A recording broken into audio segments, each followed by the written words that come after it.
al foro Redescubriendo al Lago de Maracaibo, Historia, Cultura y Conciencia Ecológica.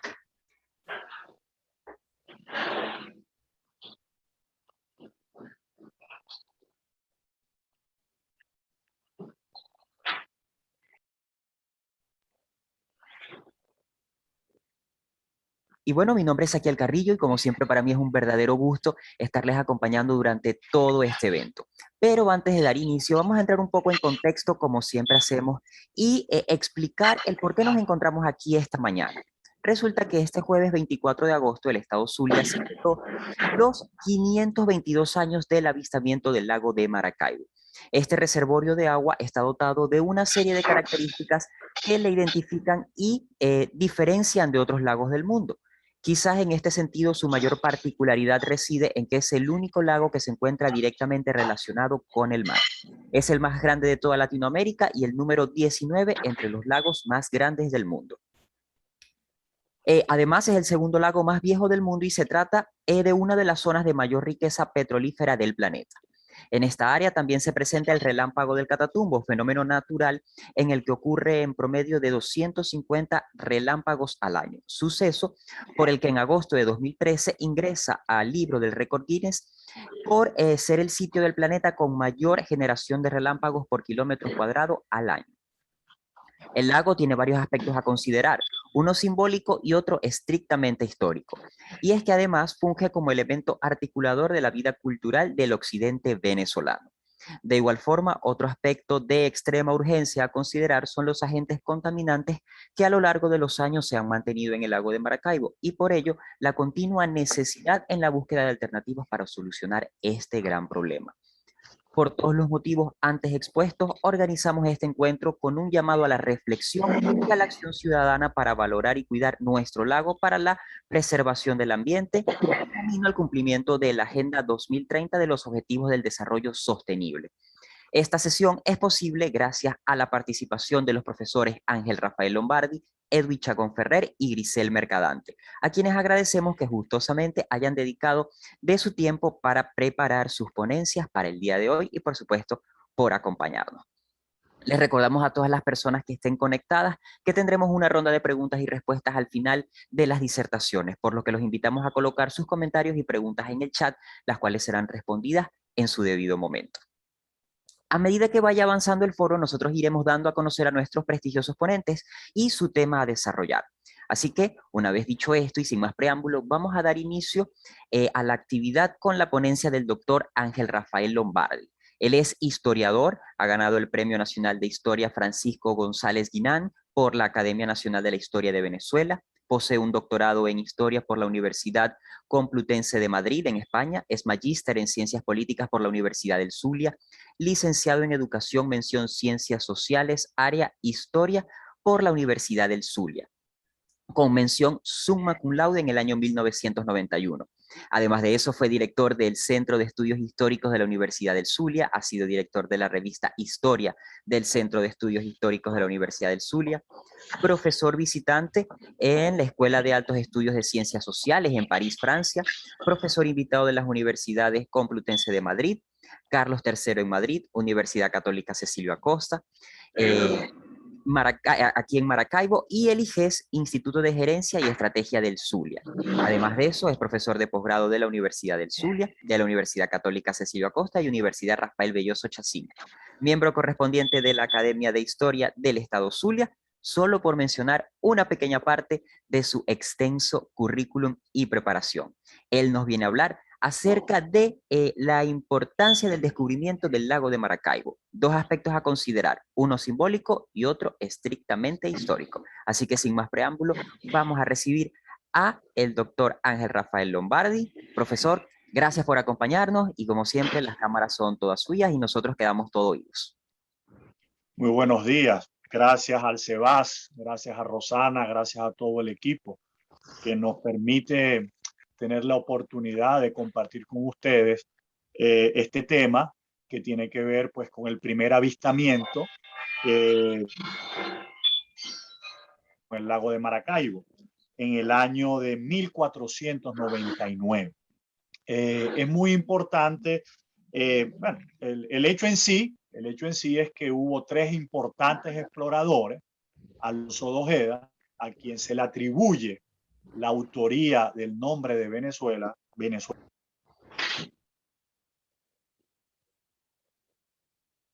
Caramba.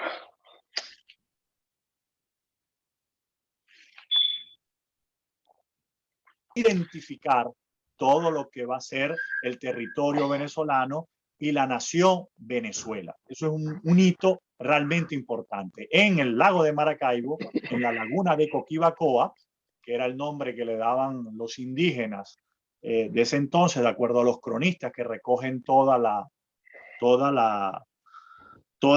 estos hechos que dieron inicio a partir de 1492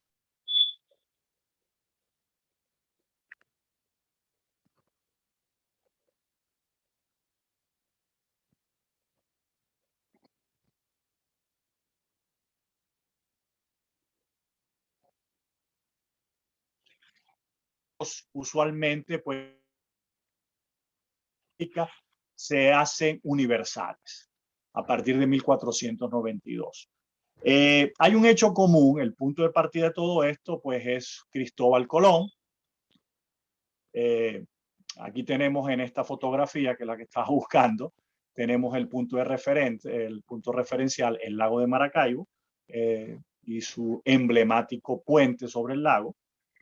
Se ha dicho de que el lago de Maracaibo está idealmente situado geográficamente, no obstante es un mal puerto por sus fondos muy bajos y por la barra. La entrada del lago realmente genera grandes impedimentos a las embarcaciones de gran calado. La otra, por favor, la otra fotografía. Si es tan amable. Esta fotografía es importante como punto de partida de este proceso que estamos conversando. Aquí tenemos esta fotografía es ícono de 1492, la llegada al Nuevo Mundo por parte de Cristóbal Colón, un navegante genovés italiano al servicio de los reyes de España, Isabel la Católica y Fernando VII. Colón, si uno revisa el diario de Cristóbal Colón, uno se va a dar cuenta que la principal preocupación o obsesión de Cristóbal Colón es por el oro. Y esta necesidad de buscar oro, de que el viaje de exploración hacia Asia, porque realmente Colón no va a América, ignora en ese momento los navegantes del siglo XV y comienzos del siglo XVI, ignoran la existencia de un continente nuevo, como va a ser posteriormente América, y tratan de ir a Asia a buscar rutas distintas para comerciar con Asia vía occidente, vía oeste, y se topan con América. Entonces, este hecho realmente, esta va a ser la primera globalización en la historia de la humanidad. Muy importante porque de la mano de Europa el mundo se hace uno solo. Entonces, este es el punto de partida de la primera gran globalización y de un entendimiento de la historia del mundo, de la historia universal, bajo una misma unidad. La otra foto, por favor. Es muy importante esto porque Venezuela, Cristóbal Colón va a realizar 4 viajes. En el tercer viaje, en el año 1498, llega a Venezuela. En el primer viaje toca las islas del Caribe, San Salvador, Guananí. En el segundo toca también las islas del Caribe y en el tercero sí llega al oriente venezolano, por los lados de Margarita, por los lados del Delta Macuro, a una ciudad que se llama Macuro. Y aquí, en el año 1500, se funda el primer asentamiento español en América y se va a llamar Nueva Cádiz, en la actual isla de Cuauhua, al lado de Margarita. Y el atractivo del por qué fundan ahí este primer asentamiento es por las perlas. Volvemos a lo mismo, es decir, la motivación, el incentivo de los primeros exploradores hispánicos, los primeros exploradores europeos, va a ser básicamente la búsqueda de riquezas, de metales preciosos, de perlas, el atractivo del oro.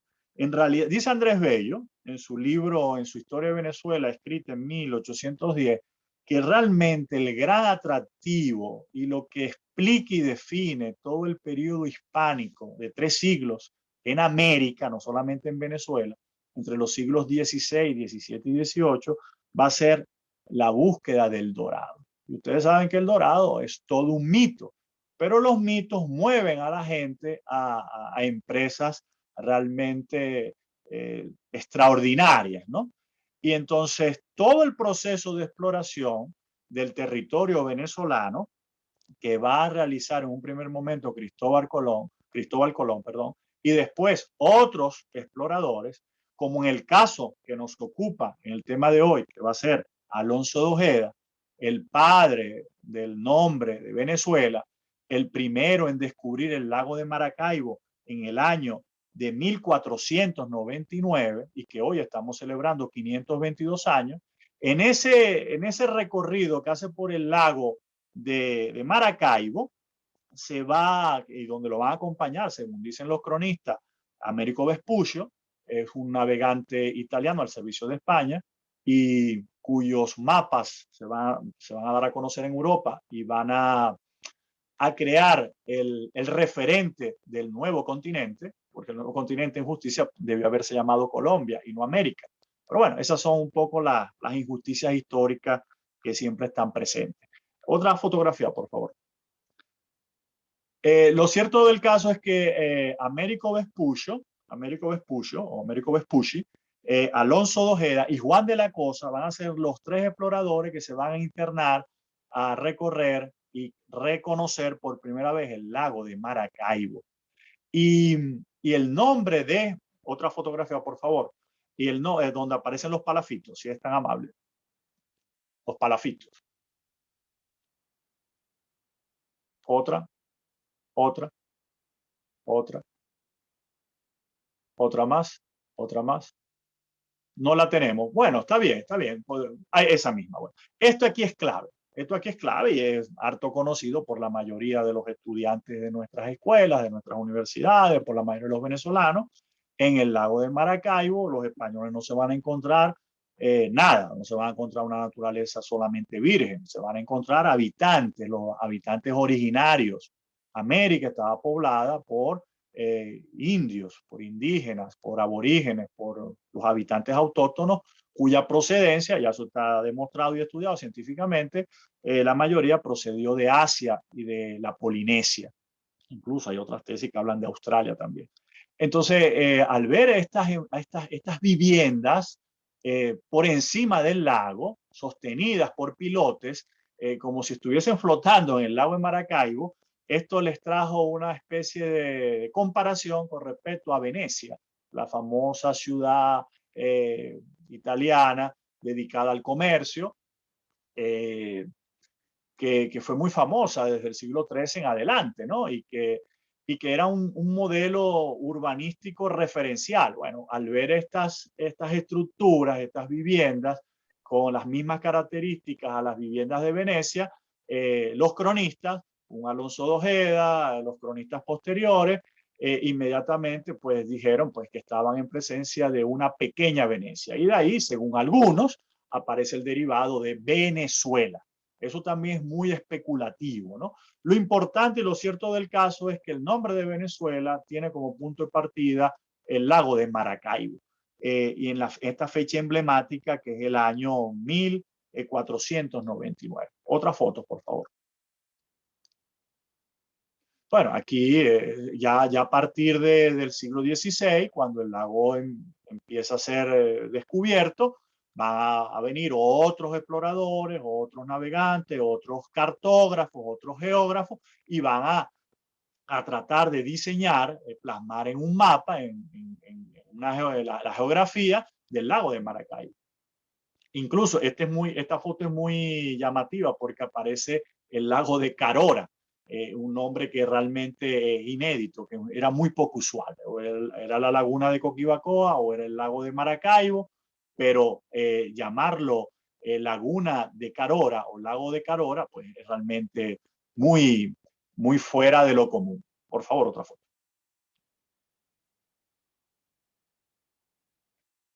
Otra fotografía, por favor. Bueno, es el lago. Ya pasamos esta. Esta aquí me interesa mucho. Puedes pasar otra, esta la vamos a dejar al final. Puedes pasar otra, por favor. Otra. Bueno, otra. Estos son los mapas que uno va a conseguir por las redes sociales, en donde del siglo XVI, del siglo XVII, del siglo XVIII, donde el reconocimiento del lago de Maracaibo se va haciendo de una forma mucho más precisa, ¿no? Desde el punto de vista de la cartografía. Otra foto. Aquí tenemos una foto del lago de Maracaibo satelital, moderna, del siglo XXI, y una foto del lago de Maracaibo del siglo XVI, de los primeros siglos, ¿no? Lo importante es que Maracaibo, el lago es un saco, es una laguna, y lo más típico, y ya mis otros compañeros de posición podrán mencionar, de que se conecta con el mar.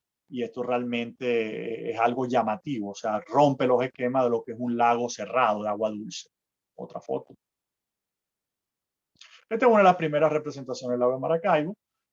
No solamente del lago de Maracaibo, perdón, de la ciudad de Maracaibo. Esto es muy importante porque la mayoría de los venezolanos, la mayoría de los zulianos y la mayoría de los maravinos ignora, desconoce que la ciudad de Maracaibo fue fundada por alemanes, no por españoles.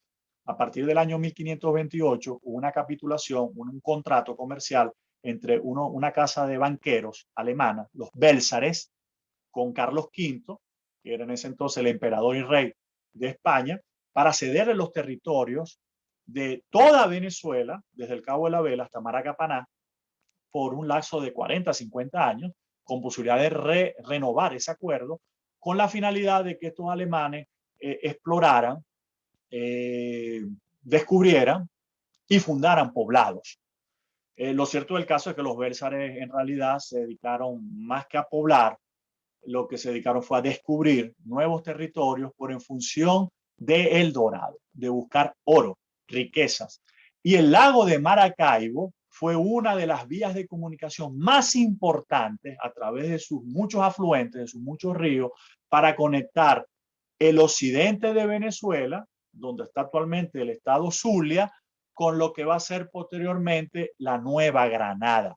Vamos a encontrar a Ambrosio Alfinger, que es el fundador de la ciudad de Maracaibo, el fundador de la ciudad de Maracaibo en 1529, Ambrosio Alfinger, lo vamos a encontrar en sus muchas exploraciones buscando el Dorado, hasta Bucaramanga, hasta Cúcuta, en varias expediciones en donde las rutas que se tomaban o la ruta que era como referencia era el lago de Maracaibo, que les conectaba con Coro.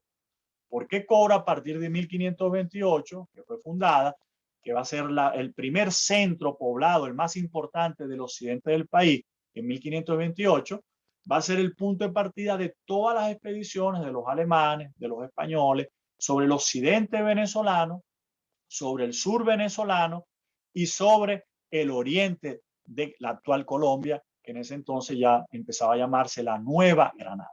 Otra foto, por favor.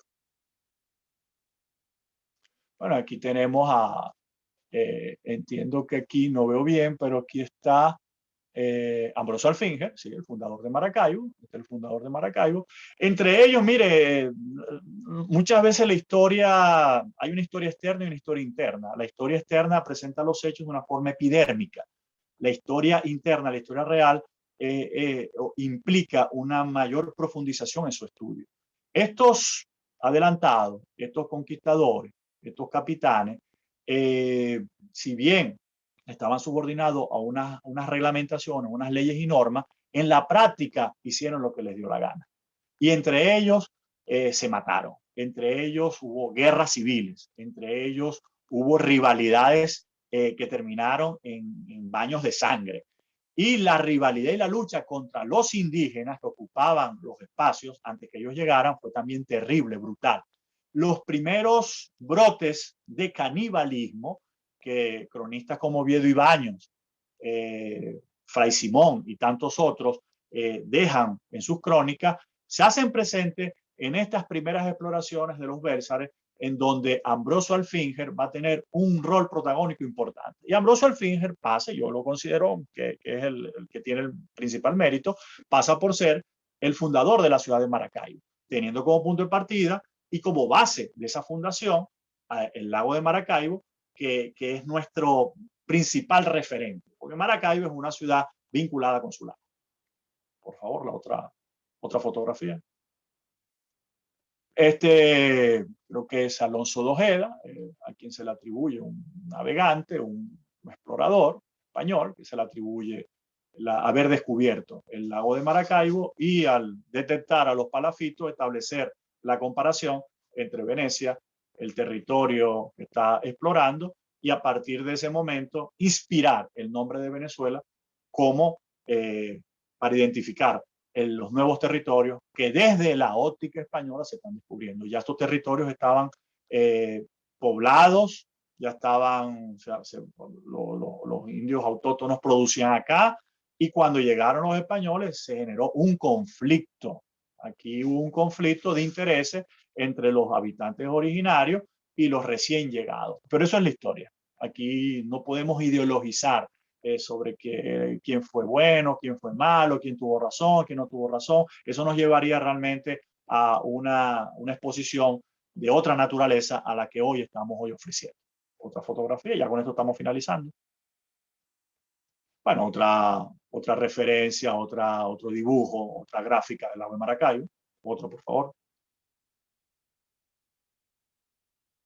Bueno, el lago visto desde arriba. Otra foto. Otra diapositivas distintas sobre de cómo se ha representado el lago de Maracaibo. Otra. Ahí tenemos. Lo importante es que todo esto se puede consultar. Hay una cuenta que se llama en Twitter que se llama 1529, que es la fecha de fundación de la ciudad de Maracaibo, que yo invito a visitarla, que yo invito a interactuar con esa cuenta porque es muy ilustrativa de lo que es la historia del Zulia y la historia de Maracaibo. Otra, por favor.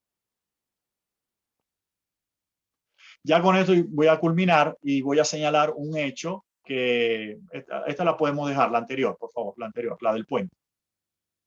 Hay un hecho importante que en los siglos finales del 16, en el 17 y buena parte del 18, a Maracaibo, a la ciudad de Maracaibo, al puerto de Maracaibo, a Gibraltar, al sur del lago, nos visitaron los piratas más famosos que asolaron el Mar Caribe.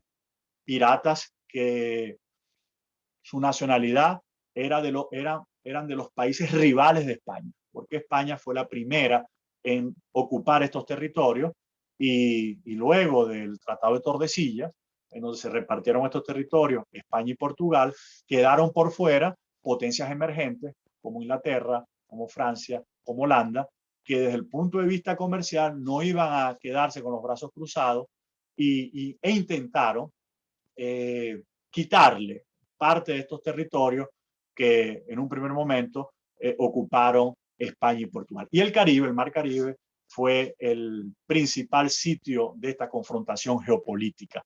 Y los piratas, los corsarios, los filibusteros y los bucaneros, muchos de ellos en realidad estaban trabajando al servicio de sus respectivas naciones. Y Maracaibo fue visitada por un pirata como el Olonés, un pirata como Morgan, los más famosos de ese entonces, y todo eso está reseñado. Y el referente para visitar Maracaibo era el lago de Maracaibo y vencer los obstáculos de ingresar por la barra. Ya yo creo que Edwin y la otra compañera podrán hacer referencia pues, de estos rasgos que tienen que ver un poco con la geografía y con la naturaleza en sí del puerto y del lago de Maracaibo. Agradezco una vez más la oportunidad a Rosana, al Sebas, a todo su equipo. Y bueno, cuando tengamos la oportunidad de escuchar las dos otras interesantes e importantes intervenciones que van a continuar, con mucho gusto podemos compartir inquietudes e intercambiar puntos de vista. Muchas gracias.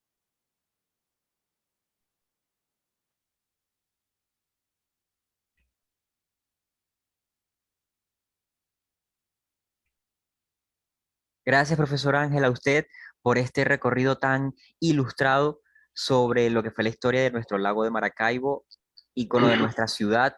Creo que pocas cosas nos representan tan bien y llevamos con tanto orgullo como el lago de Maracaibo y toda la historia que hay detrás de él. Algo que sin duda alguna nos representa a todos como zulianos y particularmente a nosotros como maravinos o maracaiberos. Ahora, nosotros vamos a continuar con la ponencia del doctor Edwin Chacón Ferrer. Él es licenciado en Educación, mención Ciencias Sociales e Historia, egresado de la Universidad del Zulia. Es magíster en Ciencias Políticas y Política Latinoamericana, doctor en Historia, Universidad Nacional de las Artes. Fue director general de la Galería de Arte Nacional, el Museo Arturo Michelena y el Museo de Bellas Artes. Así también fue curador y jefe del Centro de Información y Documentación del Museo de Arte Contemporáneo del Zulia, nuestro MAXUL, y también ha sido profesor de la Universidad Nacional Experimental de las Artes, UNEARTE, la Universidad del Zulia, entre otras instituciones. Él nos viene a hablar acerca de la dimensión cultural. Así que sin más preámbulo, recibamos al doctor Edwin Chacón Ferrer. Profesor, las cámaras son todas suyas y nosotros quedamos todos oídos. Bueno, muy buenos días. Bueno, igualmente agradecido con el CEBAS por esta nueva oportunidad que nos brindan para poder disertar sobre un tema, bueno, que nos apasiona en lo personal, porque, bueno, al ser maracaibero, maravino o maracucho, como nos quieran llamar, porque ya ahí viene un tema cultural, esa relación, ese vínculo con, como lo dijo el profesor Ángel Rafael Lombardi, que tiene que ver con toda esa formación que nos va a generar un vínculo profundo que va a ser el lago de Maracaibo. Ángel muy bien explicó, y no voy a repetir algunas ideas, pero fue bien ilustrativo lo que nos presentó en relación a la llegada de los conquistadores. Ciertamente, no es el espacio, no es el momento para un poco debatir sobre algunas nociones en relación al tema del avistamiento, porque, claro, recuerdo perfectamente hace muchísimos años atrás, cuando se estaba conmemorando los 500 años del encuentro, del descubrimiento, de la llegada de los conquistadores a estos territorios. Bueno, ¿quiénes fueron los primeros que vieron el lago? Bueno, sin lugar a duda, fueron sus primeros habitantes, pues los habitantes que ocuparon toda la cuenca del lago, de lo que se llama hoy el lago de Maracaibo. ¿Y quiénes eran estos primeros habitantes? Bueno, tenemos pueblos de lengua arahuaca, de lengua chicha y de lengua caribe. Es decir, son los pueblos originarios los que van a hacer vida en esa cuenca que va a ser trastocada con la llegada de los conquistadores en 1400 al caso de Maracaibo, en el caso de la región, en 1499. Entonces, obviamente, esa situación va a redefinir las relaciones que existían, porque igualmente no podemos hablar de un mundo idílico originario del mundo aborigen, cosa que no fue cierta, porque igualmente existían diferencias entre las diferentes comunidades que hacían vida en la cuenca del lago de Maracaibo. Fíjense que, por ejemplo, las comunidades Guayú, que originalmente fueron los primeros pobladores que estaban alrededor de toda la cuenca, es decir, todo el Saco, vivían las comunidades de origen Guayú, pero con la llegada del conquistador, ellos van a tener que iniciar salidas de todo el borde del lago e internarse hacia la zona norte, que es una zona inhóspita, desértica, que es la conocida península de la Guajira. Pero también hacían vida pueblos de lengua caribe y pueblos de lengua chipcha, que son los yupa, por ejemplo, que van a estar habitando principalmente el pie de monte de lo que es la cordillera andina, vinculado a lo que es la sierra de Perijá. Entonces, Estos primeros pobladores van a definir en algunos aspectos la esencia de lo que hoy vamos a conocer como el ser zuliano, porque claro, el ser zuliano y el estar vinculado a la ciudad, no solamente a la ciudad de Maracaibo, sino a lo que es hoy el Zulia, porque también tenemos que aclarar, y eso suele suceder perfectamente, que siempre se asocia, se vincula solamente el lago con la ciudad de Maracaibo porque lleva el nombre de la ciudad capital, pero recordemos que son 63.100 kilómetros cuadrados, de los cuales 12.600 es el lago. Entonces, de esos 63.100 kilómetros cuadrados, tenemos una diversidad de comunidades que hacen vida en esta grandísima cuenca lacustre. Ahora bien, si tenemos a los pueblos, a las comunidades originarias que van a tener ese primer acercamiento con los castellanos, que van a ser los primeros exploradores. Bueno, Ángel también lo dijo perfectamente bien.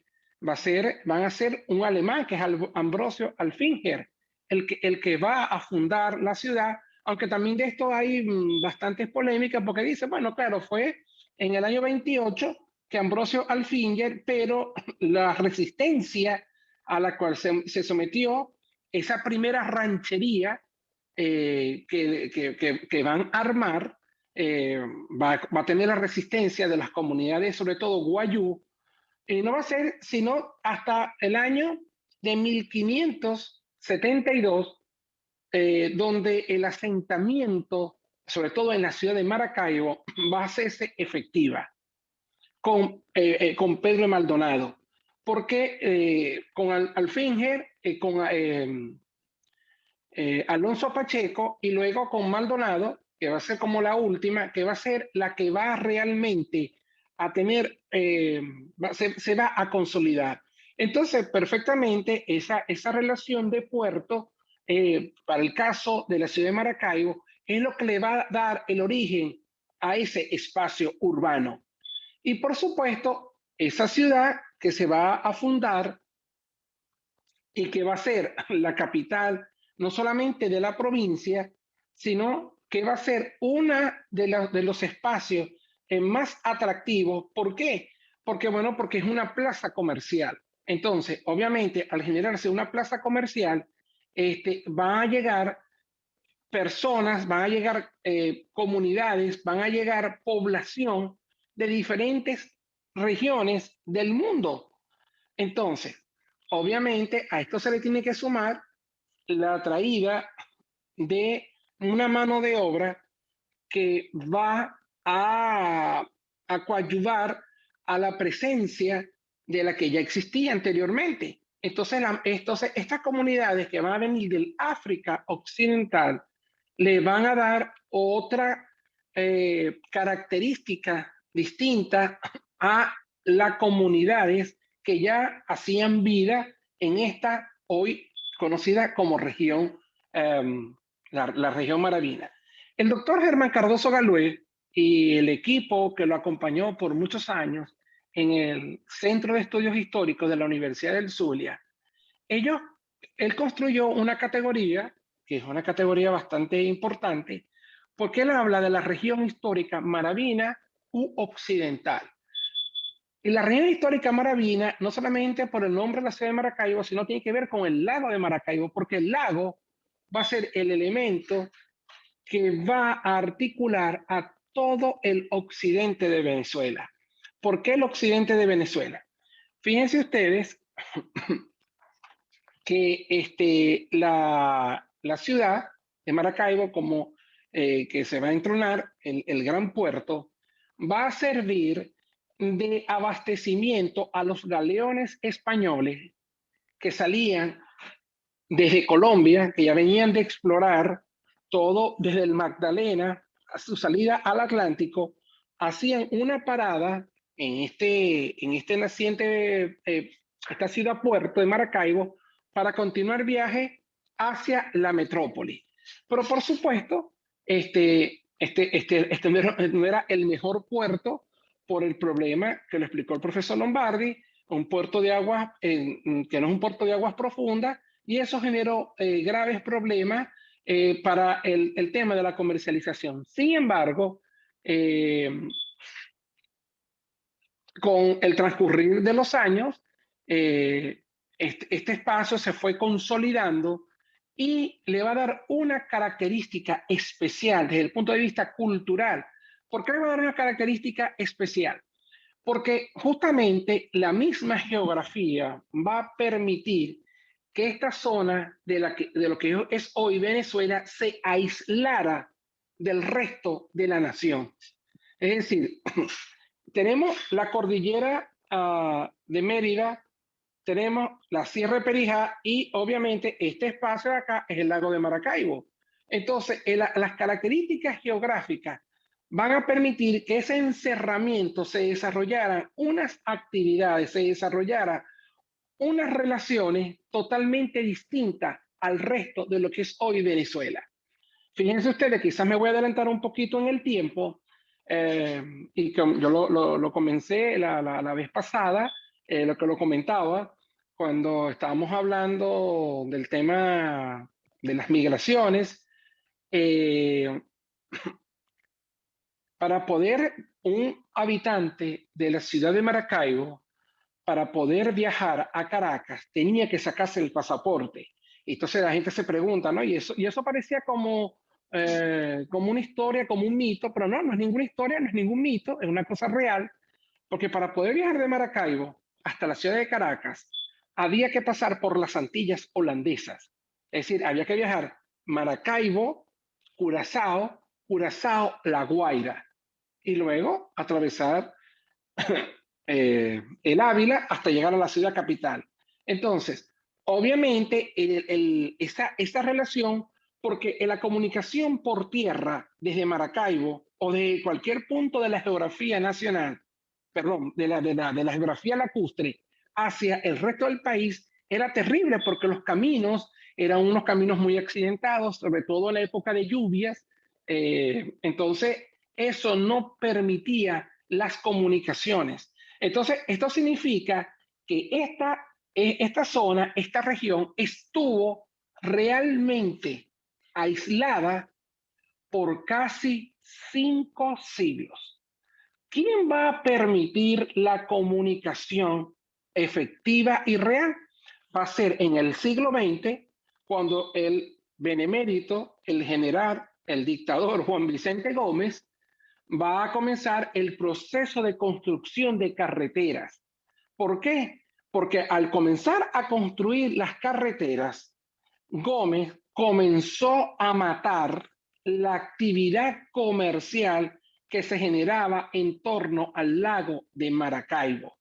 Entonces, el lago era el punto de comunicación con inclusive los Andes venezolanos, por supuesto, y el oriente colombiano. Fíjense que hay una cosa que para mí es muy importante, son los estudios de los cementerios. Porque cuando nosotros estudiamos los cementerios como elemento patrimonial, ahí encontramos una riqueza increíble. Y bueno, yo desde el punto de vista de las artes, como curador e investigador en esta área, recuerdo una vez una visita al cementerio El Cuadrado de Maracaibo, de las tantas que hice, y encontré una lápida que me llamó muchísimo la atención, que era una gente mirando como una ciudad que se estaba cayendo, se veían los edificios en proceso de destrucción producto de un sismo. Bueno, resulta que fue una familia de maracaiberos que murió en el terremoto de Cúcuta de 1875.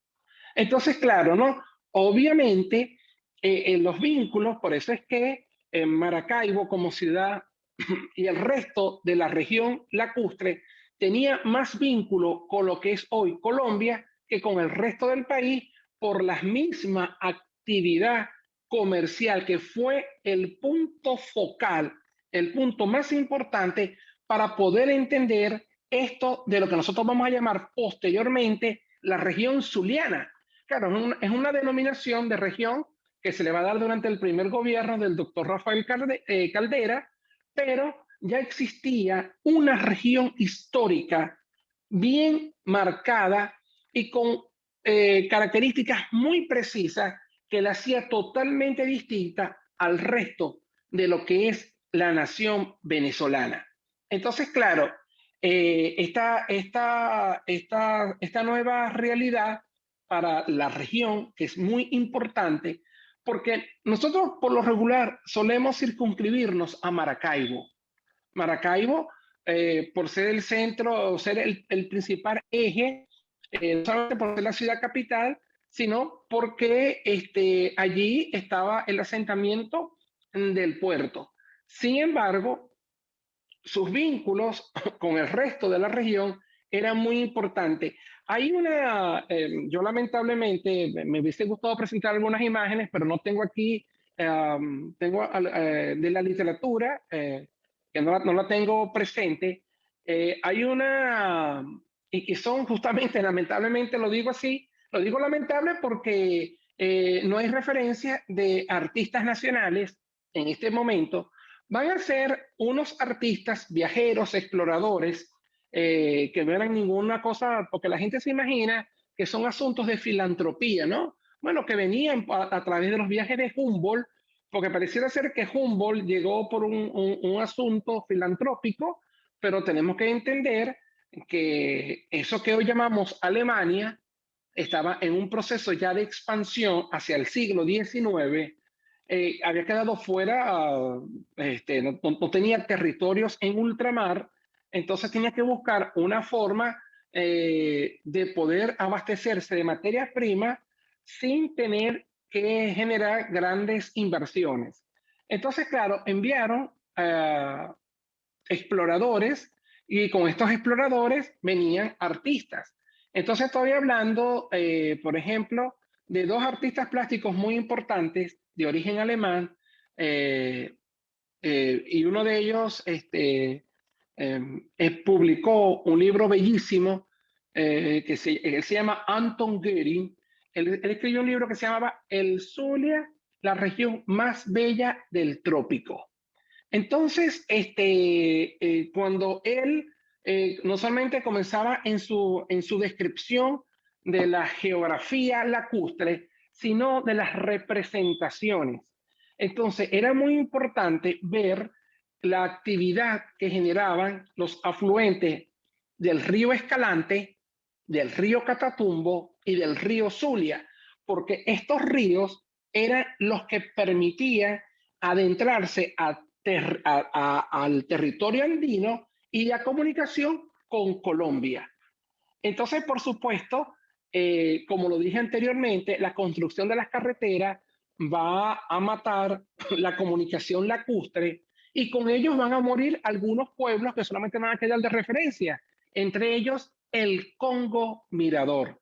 Yo tuve la oportunidad de estar en el Congo Mirador en 1998, cuando era miembro del equipo curatorial del Museo de Arte Contemporáneo del Zulia, y nosotros presentamos, después de la exposición inaugural, que fue bien importante porque la exposición inaugural tenía que ver, que se llamaba así, ¿no? El infinito canto de este sol, arte y cultura del Zulia, 1798-1998, ¿no?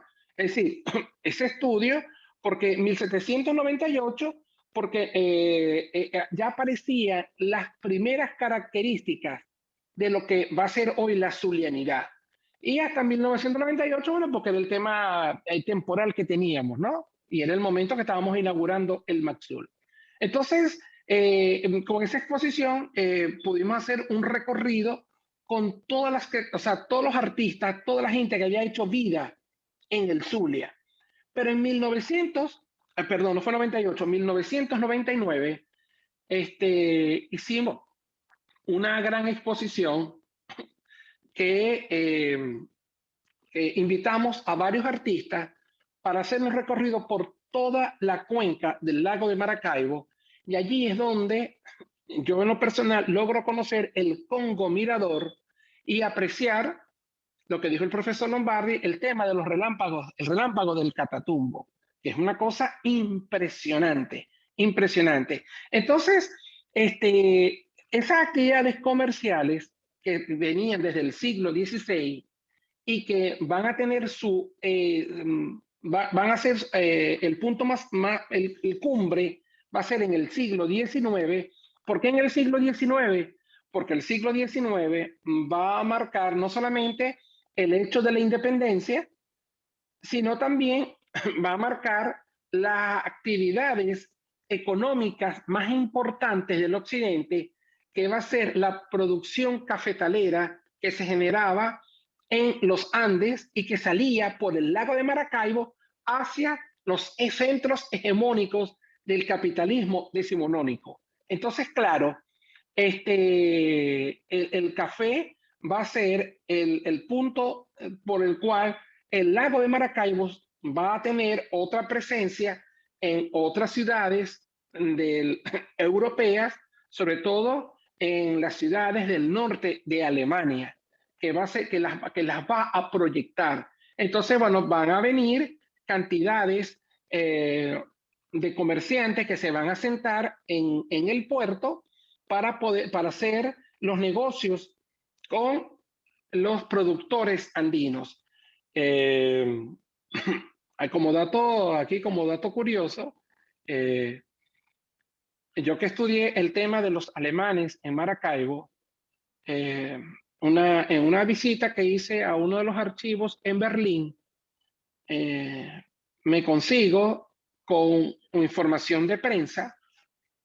Entonces, bueno, yo buscando la relación con el tema de Venezuela, porque eso fue lo que yo estudié, me consigo, ¿no? Que durante los bombardeos que hubo en la ciudad de Berlín, se encontraron en los escombros, y eso está en la Galería Nacional de esa ciudad, se encontraron algunas obras de arte, pinturas, que eran de artistas zulianos que fueron adquiridos por estos comerciantes que se volvieron a Europa, y lo curioso es que habían pinturas de el lago de Maracaibo.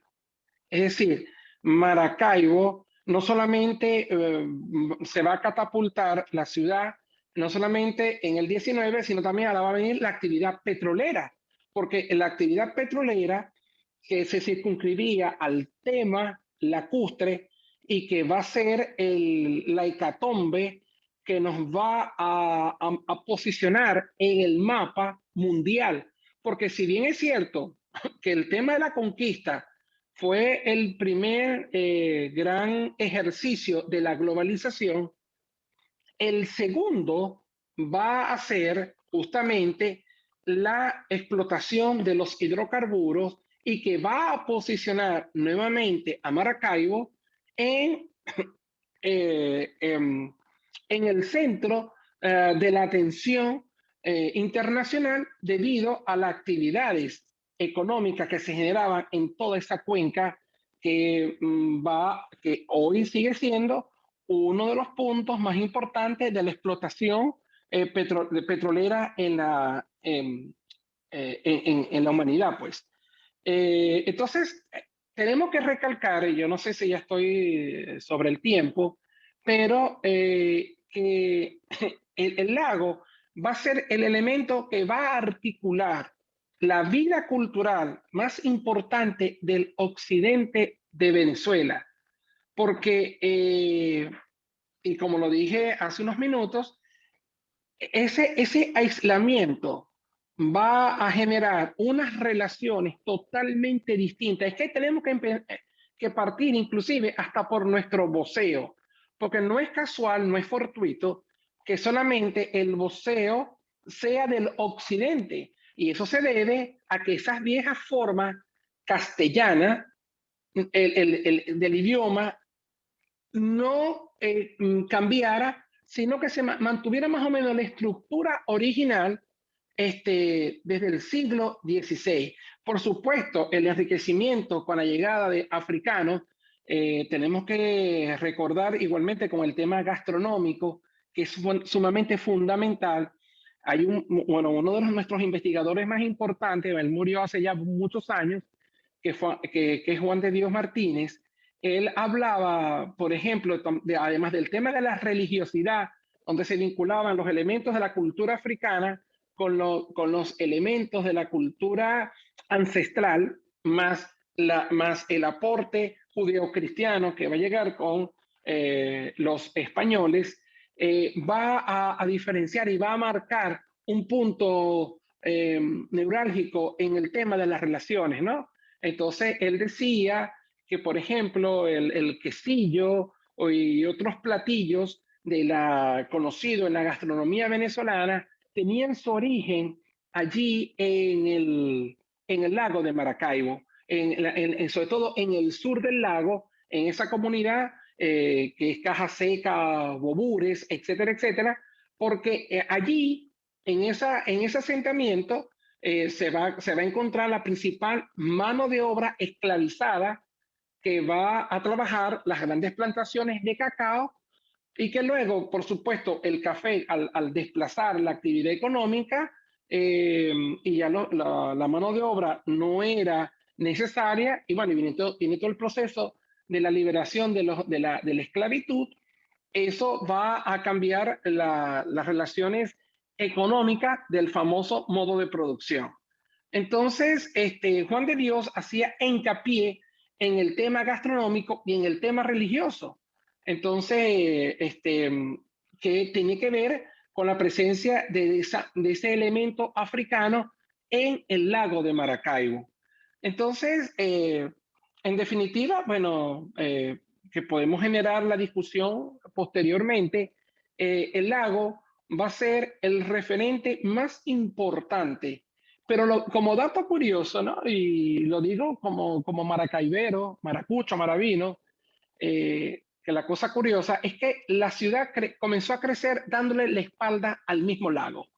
Es decir, aquí está la profesora Crisel, que aunque ella va a abordar el tema ecológico, pero ella como arquitecta lo puede decir mejor que yo, todo el ordenamiento urbano de la ciudad, y no solamente de la ciudad de Maracaibo, del resto de los asentamientos que van a circundar la cuenca, no le van a dar el frente, le van a dar la espalda al lago de Maracaibo. Bueno, entonces yo no sé que podemos seguir conversando. Si quieren, no sé, los participantes, al momento de las preguntas, podemos ahondar sobre temas más específicos sobre esa relación cultural del lago con el presente. Muchísimas gracias. Gracias a usted, profesor Edwin. Como usted bien lo dijo, cualquier persona que tenga alguna pregunta, interrogante, inquietud, puede colocarla en la parte del chat y esta será respondida en su debido momento. Profesor, desde Cebas extendemos nuestro agradecimiento por haber traído a colación todas esas características de nuestro lago de Maracaibo que nos hacen o que funcionan como nuestro mayor referente cultural en toda esta parte, no tanto en nuestra ciudad y en nuestro estado, sino en esta área geográfica de nuestro país, en esta zona occidental. Muchas gracias por todas estas características tan específicas que resaltan el valor cultural de nuestro lago de Maracaibo. Y ahora, para continuar con nuestro evento, vamos a recibir la ponencia de Grisel Mercadante. Ella es arquitecto egresada de la Universidad Rafael Urdaneta, URU. Posteriormente, realiza el magíster en diseño urbano en la Universidad Metropolitana, la UNIMED. Es fundadora de la organización sin fines de lucro El Zulia Recicla y el programa piloto de gestión de residuos sólidos urbanos en la ciudad de Maracaibo, llamado Mis residuos no van al lago. Actualmente es docente de la Universidad Rafael Urdaneta de las cátedras de vivienda de mediana y alta densidad y además es coordinadora del servicio comunitario El Zulia Recicla. Como dato adicional, también ha sido ponente recurrente de varios eventos de Cebas, así como los otros dos profesores que nos acaban de impresionar con sus presentaciones. Ella nos viene a hablar acerca de la cuenca del lago de Maracaibo y su dimensión ambiental. Así que, sin más preámbulo, recibimos a Grisel Mercadante. Las pantallas son todas tuyas y nosotros quedamos todos oídos. Bueno, gracias de nuevo por la invitación y siempre agradecida de compartir con Sebas, que además en nuestra casa ha sido un punto importante para el proyecto de Mis Residuos No Van al Lago, punto de recolección que la gente extraña. Aprovecho la oportunidad para de nuevo, o sea, volver a hacer ese encuentro. Ojalá pronto nos podamos encontrar en el Sebas. Bueno, el día de hoy nos convoca, vamos a compartir pantalla. Vamos a ver por acá. Se ve perfecto, ¿verdad? Vamos a ver. Así es, se ve bien. Ya va. Acá, perfecto, ahora sí. Redescubriendo el lago de Maracaibo, ya nos hablaron de la parte de historia, el profesor Ángel Lombardi, que rescató la riqueza, nuestra posición geográfica nos da una riqueza histórica importante. También lo decía Edwin, nos trajo desarrollo, y todo desarrollo tiene, digamos, beneficios y consecuencias.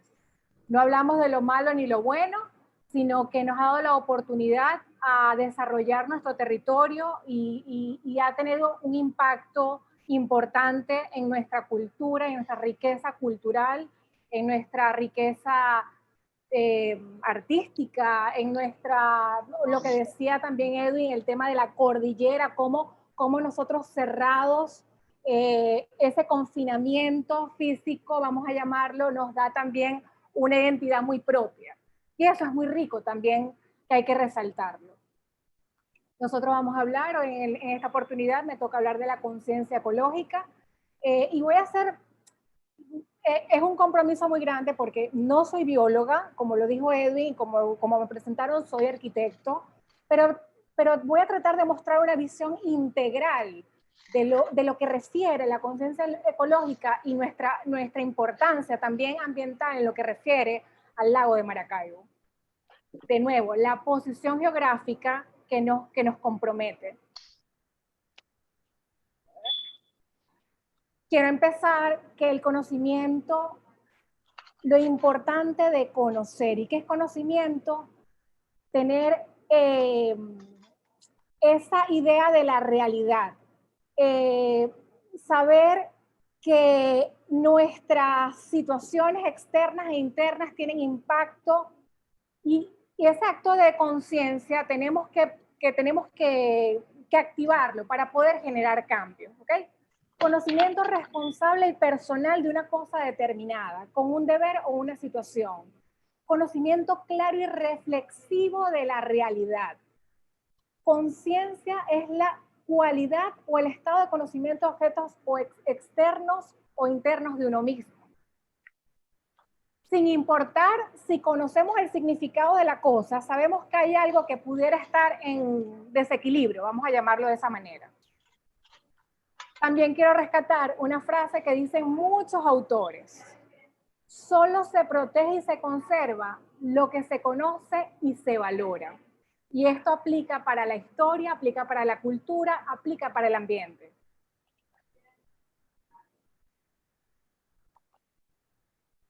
Y finalmente, también quiero darle como piso a esta conversación en un aspecto más, digamos, gerencial, de administración de recursos, que lo que no se puede medir, no se puede controlar, lo que no se puede controlar, no se puede gestionar, y lo que no se puede gestionar, no lo podemos mejorar. Y esto en el ámbito ambiental es muy importante, porque necesitamos saber dónde estamos para poder pensar estratégicamente las mejoras que nuestro entorno necesita en las diferentes variables. Esto lo dijo Peter Drucker, es un especialista en la parte de negociaciones. La cuenca del lago de Maracaibo, lo que hablaba el profesor Lombardi, lo que hablaba Edwin, es esta imagen, digamos, espacio bordeado de montañas que está confinado, que nos separa del resto, pero que nos da una identidad muy rica. De esto hay que rescatar el tema de la cuenca. El lago de Maracaibo es una cuenca, y todo lo que sucede aguas arriba va a tener un impacto importante aguas abajo. Y aguas abajo es el lago de Maracaibo y las riberas y per se, digamos, el ecosistema que está en ese espacio. También posiciono en la geografía algo que siempre le digo a mis amigos y familiares, que si me pierdo, yo soy manglar. Si me pierdo, a mí me van a buscar entre el trópico del Cáncer y el trópico del Ecuador. Eso también le da piso para entender la riqueza ecosistémica que tiene nuestro territorio. Entonces tenemos un valor que tiene que ver con economía, con historia, pero tenemos una riqueza en biodiversidad que es importante que tengamos la conciencia de conocerla para poder valorarla y para poder protegerla. Las fronteras ayudan a ordenar el territorio, pero los territorios no conocen esas fronteras. La naturaleza simplemente fluye entre el territorio.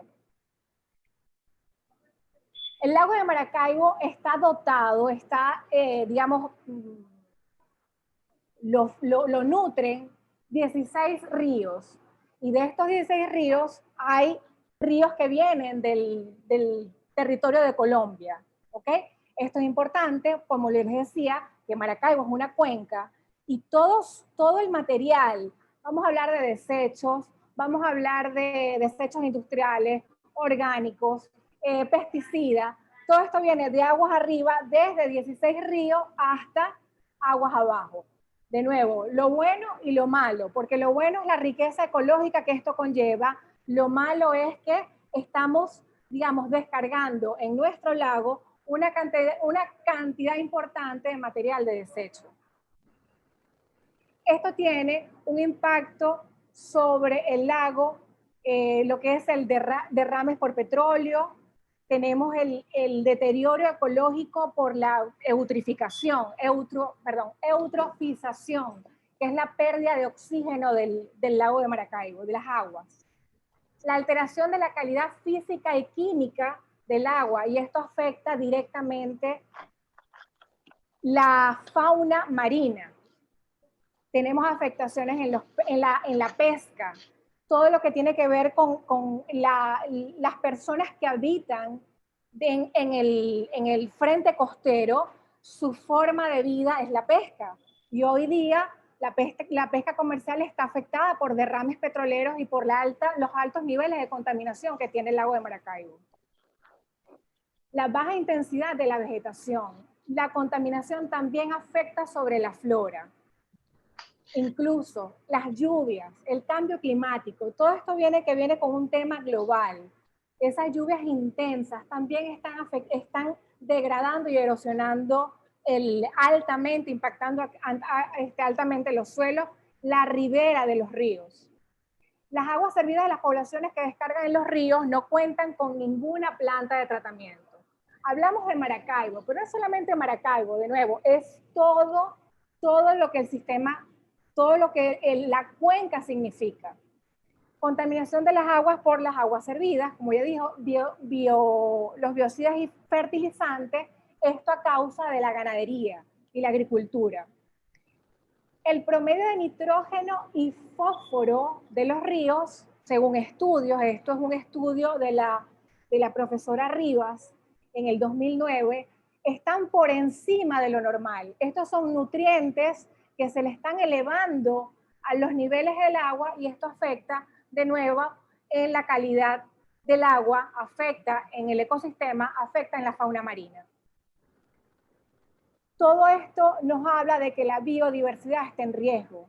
Tenemos un lago con un proceso de eutrofización importante. Tenemos unas especies marinas bioacumulando metales pesados. La flora y la fauna se va afectando y con ella la cadena trófica. Recordemos que la cadena trófica hablamos de que el más grande se come al más chico. Y el más grande termina siendo el ser humano, que es el que se come el pescado en la mesa. Aquí no quiero dar detalles, ¿no? Esto es una imagen de lo que implica el derrame petrolero.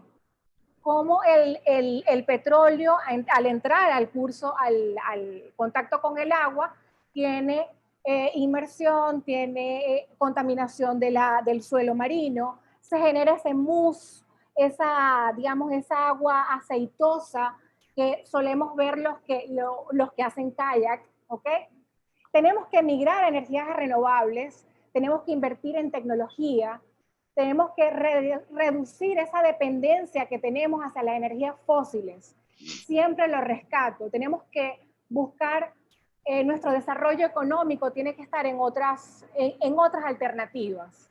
El petróleo, ya el boom petrolero nos mostró la cara de desarrollo de una nación. Yo creo que ya tenemos que apuntar al turismo, tenemos que apuntar al ecoturismo incluso. Exigir el mantenimiento preventivo de la infraestructura petrolera. Exigir reinversión para poder hablar sobre el impacto ambiental que está ocurriendo en el lago por las empresas que operan actualmente.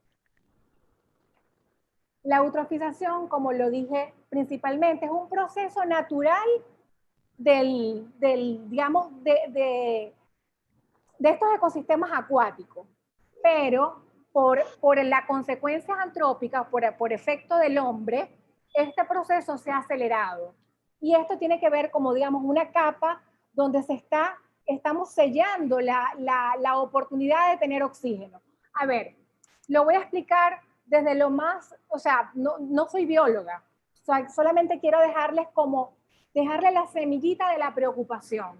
¿Qué sucede por nuestra poca conciencia ecológica, y no desde el individual, sino desde el colectivo, desde las políticas públicas, desde esa falta de tratamiento? Todo esto está generando que nuestro lago pierda oxígeno y esto va a generar que se mueran las especies marinas. Debemos reducir importantemente la cantidad de nitratos y fosfatos que hay en el lago. Debemos reducir el uso de productos de pesticidas y controlar lo que es la agricultura y la ganadería. La bioacumulación, que lo dije inicialmente, tiene que ver con los niveles de metales pesados, los niveles de contaminación, esa cadena trófica, que el más chico se come el más adulto. A medida que esta situación ocurra, la especie más grande va bioacumulando estos metales pesados, afectando tanto a la especie per se, como si lo llevamos a la mesa, y afecta directamente al ser humano. Y en este caso, afecta a los niños. Hay estudios donde está demostrado que la alimentación de especies marinas que tienen niveles de metales pesados comienza a generar problemas conductuales en los niños. Tiene que ver con hiperactividad, tiene que ver con síndrome del espectro autista. Entonces, eso ya no es algo nuevo, es algo que se habla, algo que se está discutiendo, pero es algo que se tiene que resolver desde las políticas públicas, desde las acciones colectivas, desde las acciones individuales. Para reducir la bioacumulación, los seres vivos será necesario cambiar el modelo productivo de consumo. Tenemos que empezar a hablar de esa economía circular, que habla la que habla todo el planeta, y nosotros todavía estamos en un modelo de consumo lineal de generación y desechar, en vez de generar, reparar, reutilizar, y que ese material tenga la oportunidad de ser utilizado como materia prima. Hacia allá tenemos que apuntar. Desarrollo de políticas públicas que garanticen el tratamiento de las aguas residuales y servidas. Establecer las políticas rígidas con respecto a la extracción de recursos y explotación de minerales, porque no es solamente el metal pesado que genera lo que ya comenté sobre los detergentes, sobre los pesticidas. ¿Qué pasa con el arco minero? La explotación que se está dando justo en este momento, y el carbón, la explotación de carbón, todo esto libera metales pesados aguas arriba, y aguas arriba lo va a llevar a la cuenca baja, que es el lago de Maracaibo.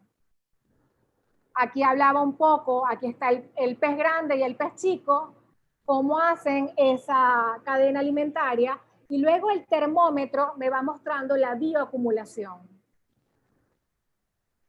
Maracaibo es rico en ecosistema, tanto de fauna como de flora, y estamos obligados a preservarla, estamos obligados a reconocerla.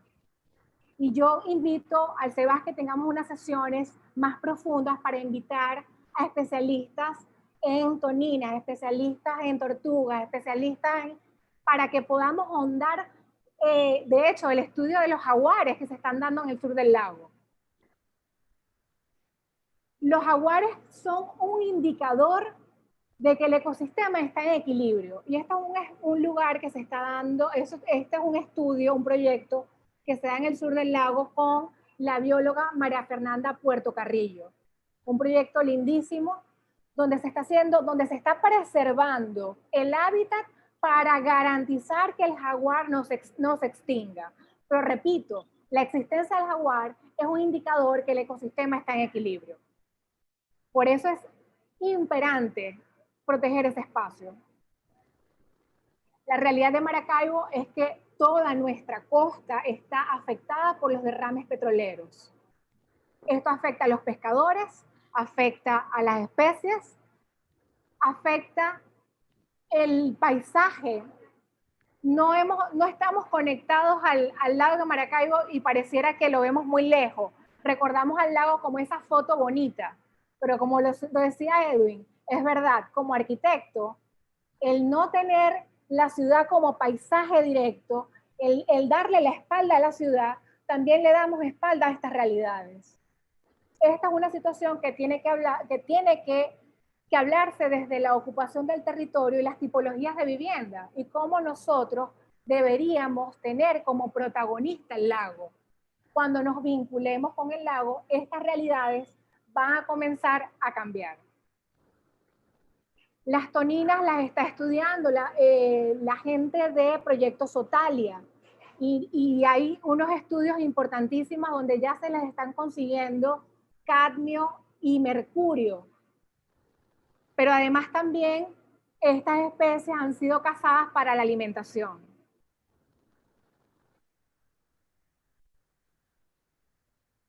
También los flamencos en las lagunas de las Peonías han sido, digamos, afectadas por esta realidad. Esto tiene que ver una situación de hambre, que tiene que ver o sea, que ambiente tiene que ver con derechos humanos.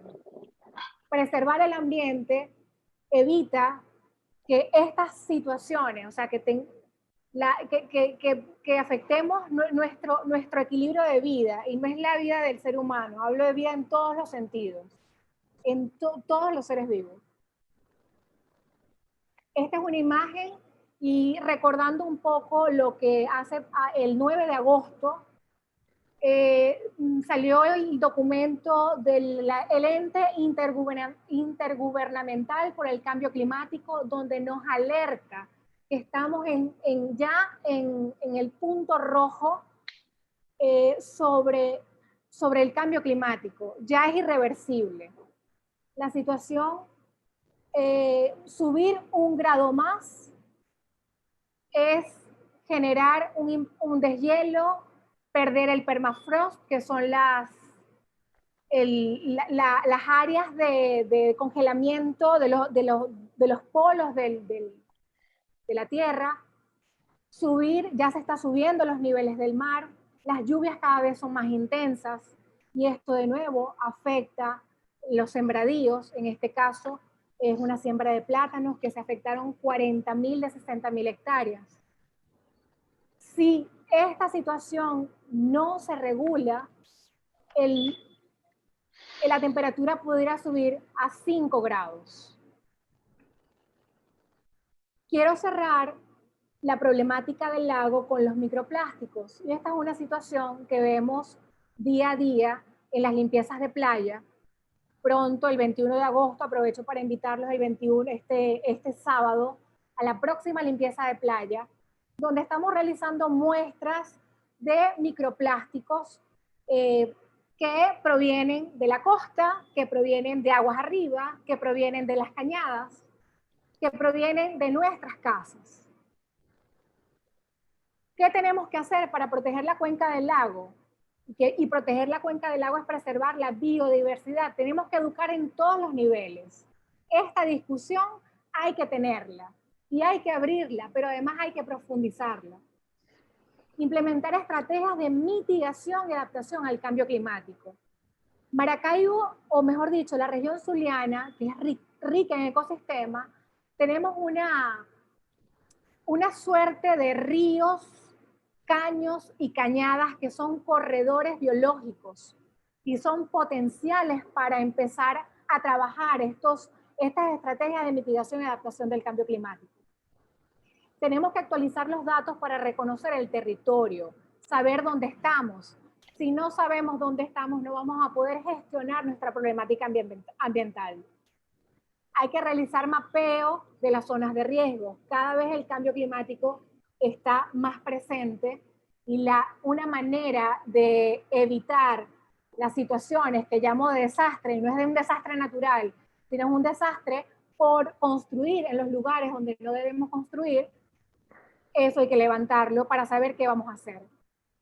Actualización de los asentamientos urbanos, lo que acabo de decir, donde tenemos que actualizar los lugares que han sido ocupados de forma planificada y no planificada. Pero también tenemos que mapear y proteger las zonas para que no sigan construyendo en zonas vulnerables. Por eso es importante definir polígonos especiales para preservar la flora y la fauna. Y aquí hablo específicamente de estos corredores biológicos que pueden ser las cañadas. Reconocer e identificar las causas naturales en los planes de ordenamiento local y municipal. Actualmente, nuestro PEDU, nuestro Plan de Ordenamiento Urbano Municipal, no reconoce las cañadas como espacios. Y esa es una de las consecuencias por las cuales las cañadas están en las situaciones en que están. O sea, la vemos y la gente lo percibe como un espacio de vertedero.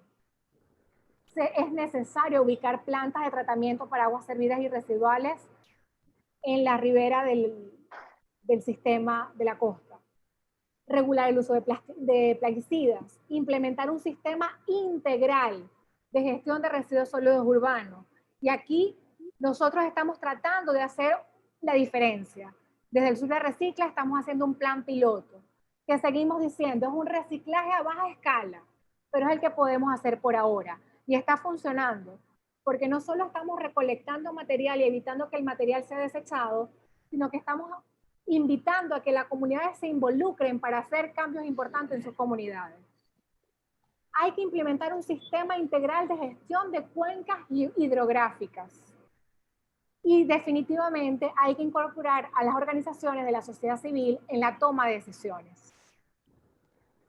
¿Por qué hay que incorporar a las organizaciones de la sociedad civil y a las personas? Porque son los que les van a dar el play, los que van a garantizar que lo que se diga se cumpla.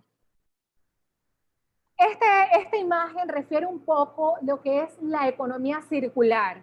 Y esto es toda una ponencia de 30 minutos.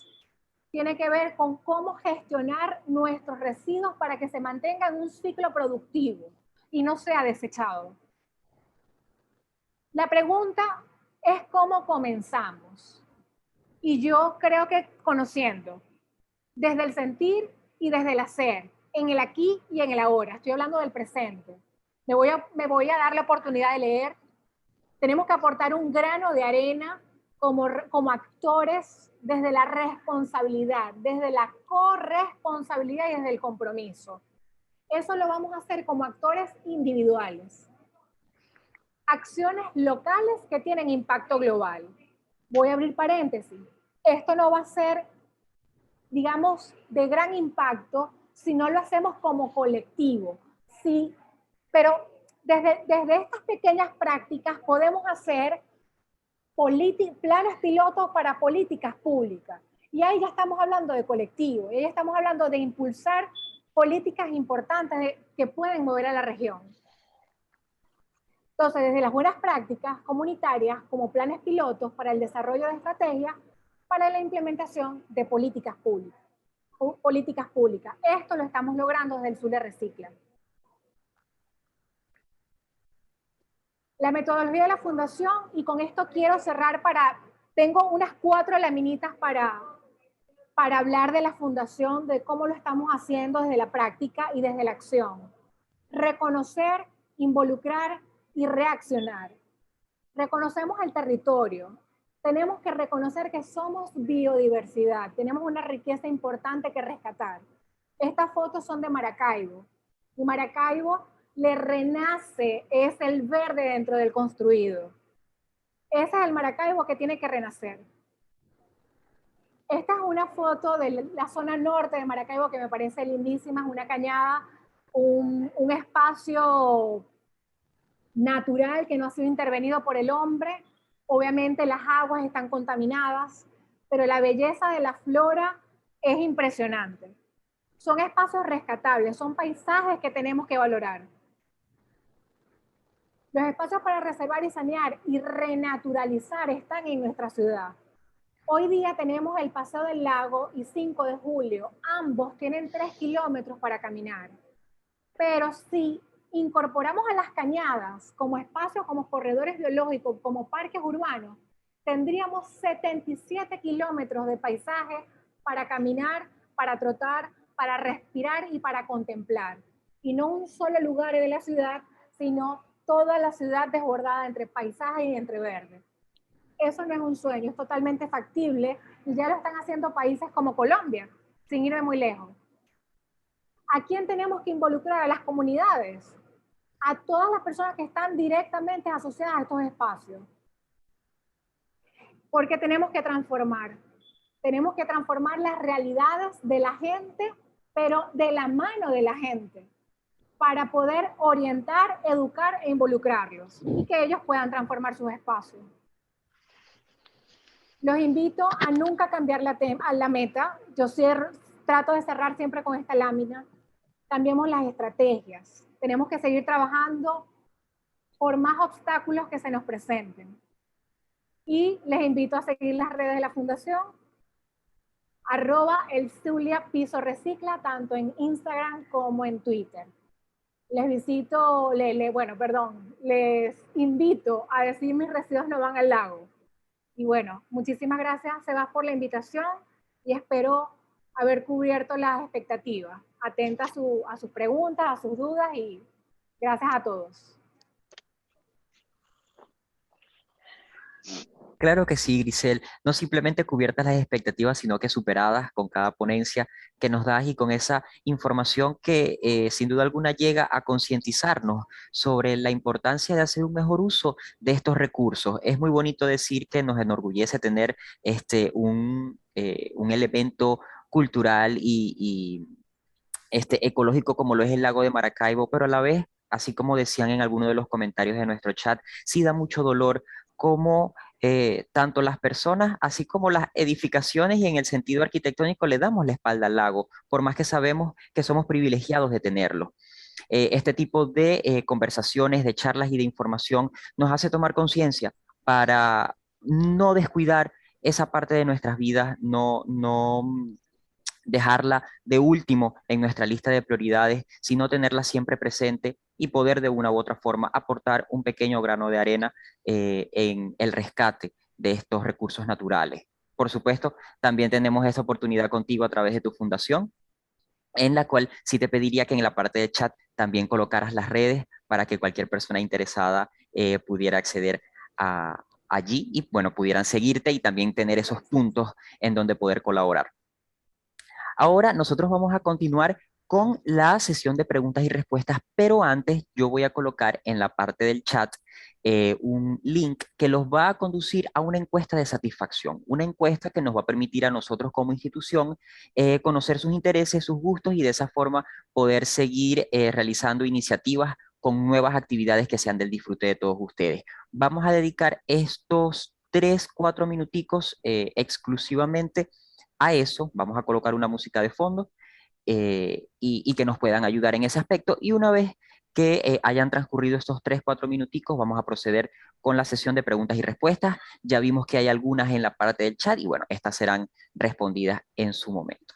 pero estos 3 minuticos vamos a dedicárselo a eso y de antemano nosotros quedamos muy agradecidos con todos los ponentes y con todos los asistentes.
Ok. Gracias a las personas que tomaron este minuto. Tuvimos un pequeño inconveniente, pero ya en la parte del chat también está colocado el nuevo link que posee la encuesta correspondiente a este evento. Y bueno, una vez transcurrido este tiempo, vamos entonces a proceder con la sesión de preguntas y respuestas. Ya por aquí habían algunas formuladas que se realizaron durante las presentaciones de nuestros ponentes.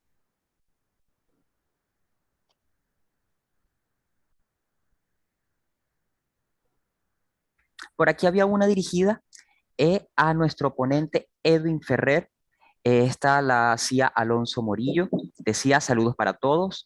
¿Por qué menciona que existen tres identidades, Maravino, Maracaibero, Maracucho? ¿Y cómo se relacionan con el lago de Maracaibo? Yo quisiera hacer una acotación con esta pregunta porque también es algo que personalmente me llamó la atención. Siempre han congeniado o han convivido estas tres identidades, estos tres gentilicios. Siempre se dice que los tres son correctos, pero quisiera unir una pregunta con la de Alonso Morillo, si hay alguno que sea más correcto que otro. ¿Cómo se relacionan estos tipos de gentilicios con el lago de Maracaibo?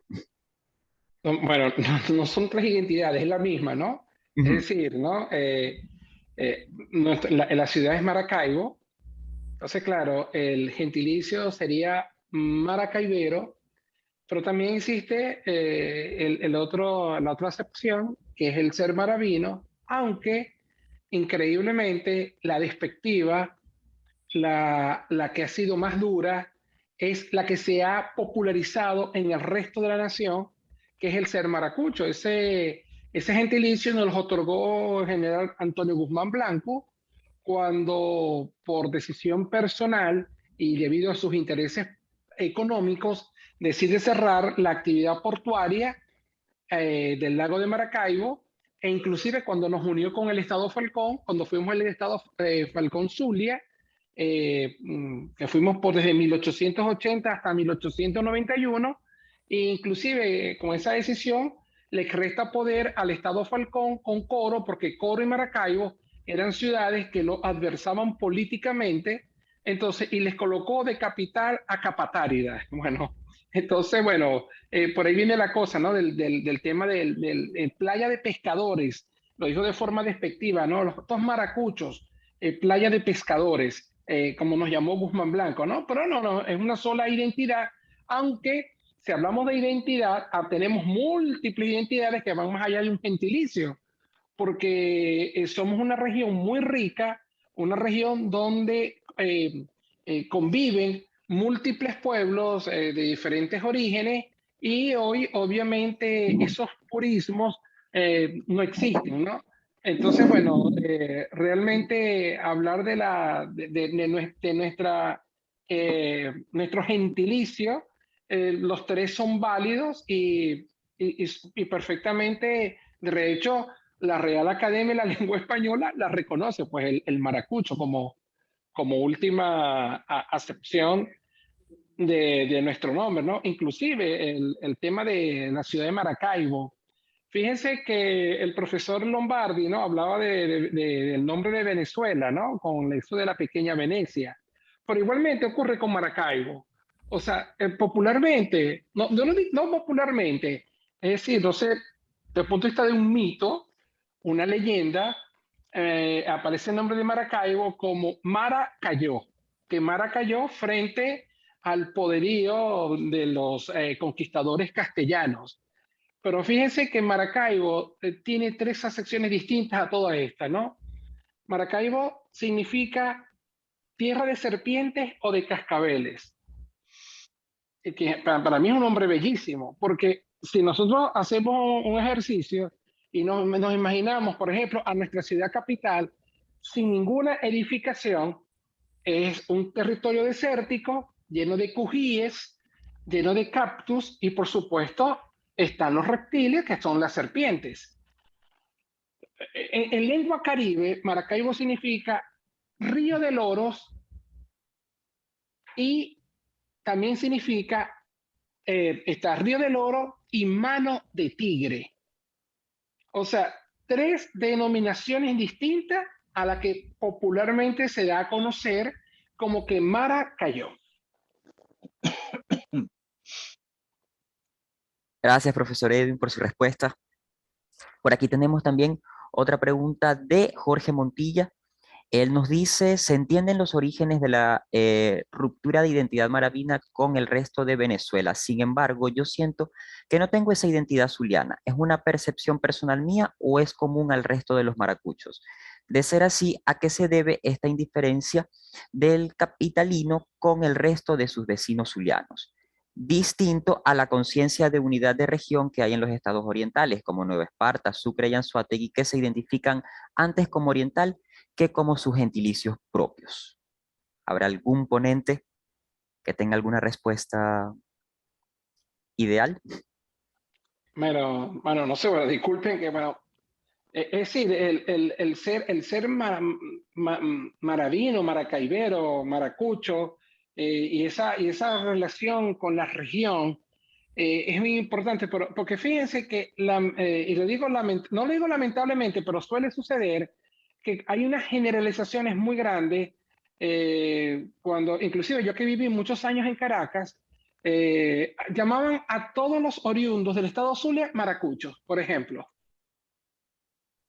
Igualmente me sucede aquí en los Estados Unidos cuando me preguntan de Venezuela y yo de Maracaibo, es que ustedes son de maracuchos todos, ¿no? Es decir, hay esa idea, esa noción de nuestro origen, ¿no? Y por supuesto, el tema de que si nos identificamos o no con respecto con el capitalino, ¿no? El capitalino no sé si hace referencia a Caracas como la ciudad capital.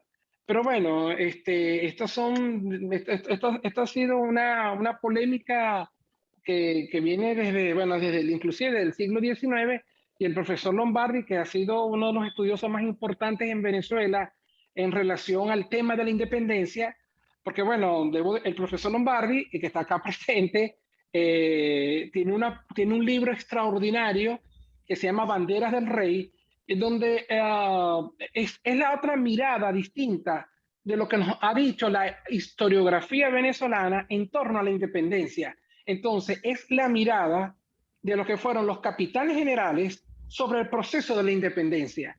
Entonces, claro, ¿no? Esos debates en torno al tema central y la imposición de Caracas, porque fíjense, realmente el nombre de nuestro país, Venezuela, es el nombre de una de las provincias, que era la provincia de Venezuela, cuya capital era Caracas. Entonces, el nombre de nuestro país lo colocaron quienes liderizaron el proceso emancipador. Entonces, bueno, acabo de ver que el amigo escribió algo en el chat, pero no lo pude leer claramente. No sé qué opina el profesor Ángel. Mira, yo creo que la identidad del zuliano, la identidad del maravino, es una identidad sólida, una identidad basada en unos códigos, basada en una identidad cultural, una identidad histórica, una identidad étnica, que incluso nos distingue como un país aparte del resto de Venezuela. Se habla de una especie de República del Zulia, que para la República Independiente del Zulia. Y la geografía ayuda, como decía Grisel, la geografía del Zulia es una geografía cerrada, rodeada por las cordilleras, de un extremo a otro, al norte por el Mar Caribe, al sur por la cordillera andina, y no hay duda pues que nuestra historia es una historia aparte de Venezuela. Y como tú bien decías, para ir a Caracas se tenía que sacar un pasaporte. Juan Vicente Gómez, cuando diseñó toda la unidad territorial a través de las carreteras, pues le pone punto final a esa situación. Pero sí, el Zulia tiene una dinámica de funcionamiento diferente al resto del país, que el petróleo, la explotación de la industria petrolera a partir de 1914 sí nos hizo formar parte integral de todo ese proceso nacional. Pero antes en la independencia, el Zulia lideró la contrarrevolución contra Caracas. No acompañó el ejemplo que Caracas dio. Entonces, sí, el Zulia tiene unas dinámicas históricas de funcionamiento muy distintas a lo que Venezuela en su conjunto, pero para ser justo, lo mismo cabría decir para el oriente del país, lo mismo habría que decir para el sur del país, lo mismo habría que decir para la región central del país. Nosotros vivimos una tensión constante entre un federalismo y un centralismo, que están ahí latentes, luchando, en donde una vez se impone una y se impone la otra. Y es un tema no resuelto por parte de nuestros políticos, por parte de las constituciones que hemos tenido, porque una cosa es declararlo y otra cosa es asumirlo. La dinámica nacional, natural, que diseñó la geografía y que diseñó la historia, para mí es básicamente federalista. Y eso deberíamos empezar a respetarlo. Es decir, acompañarnos dentro de este proyecto nacional, pero respetando las idiosincrasias regionales de cada región de Venezuela. Gracias, profesores. Por acá tenemos otra pregunta dirigida para Grisel Mercadante. Aquí nos dicen que si nos podrían dar más ejemplos de cómo el cambio climático está afectando el estado Zulia. Bueno, el cambio climático, al igual que en el resto del mundo, tiene que ver con lluvias intensas, o sea, están cambiando los patrones del clima, ¿ok? Y al cambiar el patrón del clima, va a cambiar o va a afectar directamente a las cosechas, ¿ok? Los tiempos de los sembradíos. Entonces, vamos a tener lluvias intensas y vamos a tener sequías más largas. Y eso afecta la siembra, por un lado. Luego, las lluvias intensas en ciudades que no son resilientes, es decir, que no están preparadas para recibir una cantidad importante de agua, va a sufrir inundaciones. Y esto ocurre en el sur del lago, pero también puede ocurrir en Maracaibo, donde se estima que el nivel del agua pueda subir a 1.5 metros. Y esto tendría impacto en las poblaciones que están cercanas al lago. Por ejemplo, el pueblo de Ologá, el pueblo de San Luis, o sea, tenemos diferentes poblaciones, la población de Macuto, o sea, estamos hablando de poblaciones que son muy deprimidas, pudieran ser altamente afectadas por esta realidad. ¿Ok? Y estamos hablando directamente de situaciones en nuestra localidad. Espero haber respondido la pregunta. Bueno, por acá Alonso Morillo te pregunta si el Zulia Recicla tiene un cuerpo de voluntariado, cómo ser parte de él. Ya por ahí por el chat, ya Grisel compartió sus redes sociales. No sé si Grisel quisiera hacer otro comentario. Chévere, gracias, Bello. Bueno, le comentaba porque le escribí al privado. Nosotros no tenemos formalmente un grupo de voluntariado porque nos apoyamos con el servicio comunitario. Nos gusta que las personas se acerquen a las actividades para que nos conozcan desde nuestras fortalezas y nosotros también reconocer la fortaleza de las personas para ver cómo nos podemos intercambiar, o sea, cómo nos podemos ayudar. Actualmente, formalmente no tenemos el grupo de voluntariado conformado, pero repito, si se acercan a las actividades podemos conseguir un ganar-ganar, que es lo que llamo, porque la idea es que nos nutran con su conocimiento y que nosotros podamos aportarles también. Ok. Por acá Miguel Pietrangeli nos comenta que puede resultar algo complicado ligar la historia con la ecología. Evidentemente, debería dársele más importancia a la conciencia ecológica. Para Grisel, creo que puede ser una pregunta, puede ser una inquietud. ¿Crees que tendríamos una oportunidad como raza humana, una gran utopía o un gran sueño con respecto a alcanzar soluciones en este tema ecológico y ambiental? Mira, yo creo que es una realidad, no creo que sea utópico. Creo que es una realidad porque lo que puede pasar es que nos extingamos como humanos.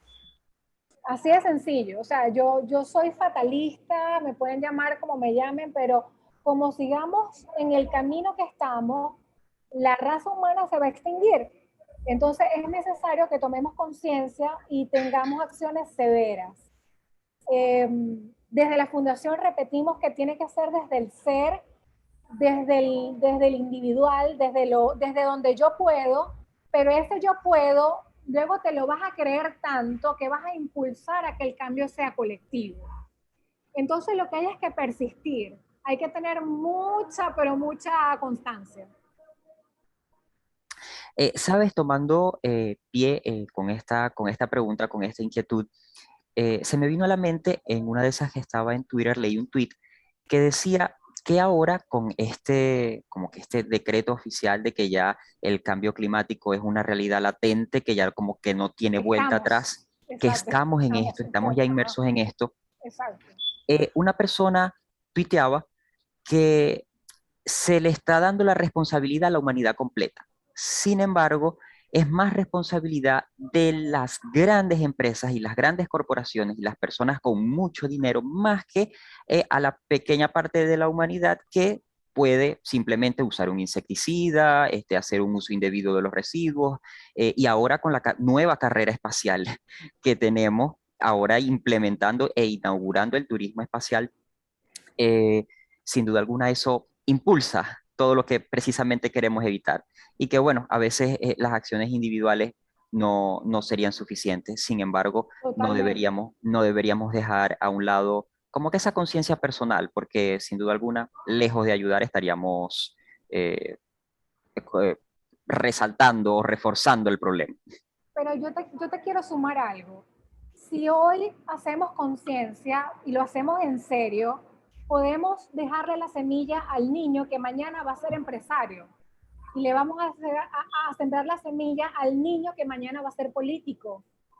Entonces, tenemos obviamente, de nuevo, es un tema que de repente el profe me lo dice, yo soy una soñadora nata, pero tenemos que persistir, porque si no, repito, nos vamos a extinguir, o sea, no hay otro camino.